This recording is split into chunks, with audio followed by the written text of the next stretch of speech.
Hey, fight fans, this is Ted Check. So call it what you want. You can call it elder abuse.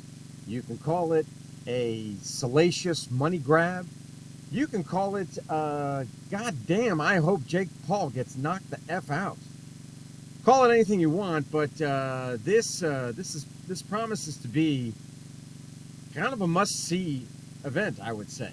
Mike Tyson versus Jake Paul, or if you look at the poster here, let's go the other way. Jake Paul versus Mike Tyson.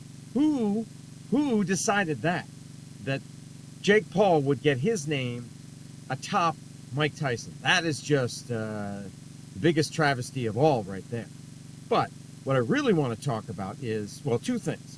First of all, this is going to be, I learned, and the news is a couple days old, but it's going to be an officially pro fight. It's gonna be a sanctioned professional fight. I think it's 8 2-minute rounds or 3-minute rounds, but it's an official. It's going to go on their records. It's going to go on their records. It's not going to be an exhibition like Tyson had with Roy Jones Jr. It's not going to be anything like that. It's going to be an official fight. That's good. That's good. That means Tyson won't have to hold back. He won't have to hold back like he did against Roy Jones Jr. He can unleash his full power. And just from looking at him hitting pads, it looks pretty damn scary. But the other thing I wanted to talk about, so that's good. I'm happy about that. The 31-year age disparity between the two notwithstanding.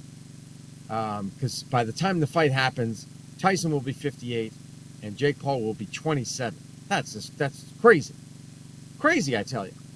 But and it's the biggest gap in age I was reading of any boxing fight in history. But the other interesting thing, something that Tyson said recently, is that he's given up marijuana, and that's a big deal because he loves the devil's lettuce. He really, I mean, he had a whole podcast about it, hot boxing with Mike Tyson, right? I mean, if it does him good, then it does him good. I'm not disparaging it. But he's given up marijuana, and also he's given up sex. Now, that when he said that reminded me of something he said years ago, where he had given it up. 4 years. He had given it up for 5 years, I think, at another point in his life, and because he thought it would make him a better boxer. But as far as this go around, he said it's probably been 6 weeks that he hasn't gotten high or had sex. And this, for those of you who don't know, some people call it retention, some people call it abstinence, but I think retention is the word that I hear more often right now. And it's that if you believe in kind of the esoteric qualities of testosterone, then it would there's kind of a philosophy that says when you release, so to speak, that you are losing part of your life force or part of your essence, and your testosterone drops, and well, I mean, for those of us who are aware of these things, there is a certain downtime that occurs after this release. And well, the French would call it le petit mort, which means the little death.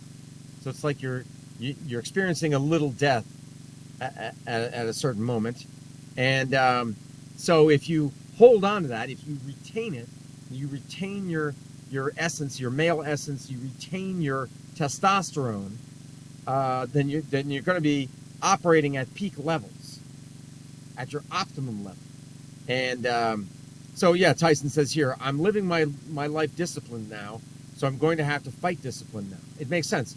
Some people call it delayed gratification, right?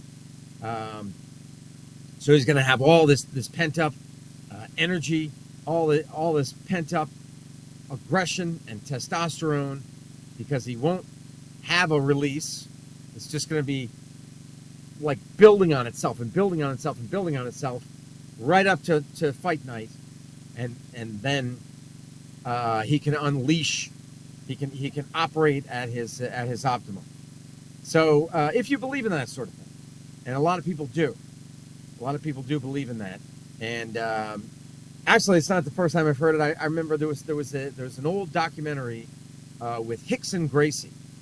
He was actually considered the best Gracie, better than Hoist Gracie, who won like the first 2 or 3 UFCs. But Hickson, his brother, was a very skilled fighter, and Hickson said in one. I think the documentary is called Choke. If you can look it up, it's pretty old, but still out there somewhere, I'm sure. But Hickson Gracie was espousing the benefits of retention, of avoiding sex before a fight. So we'll see. We'll see if there's anything to that. I mean, if it works for Tyson, then great.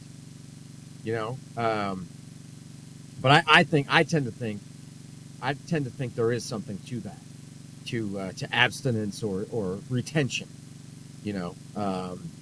Just keeping in that life force and building up your testosterone that way. Anyway, let me know your thoughts, and I will talk to you later.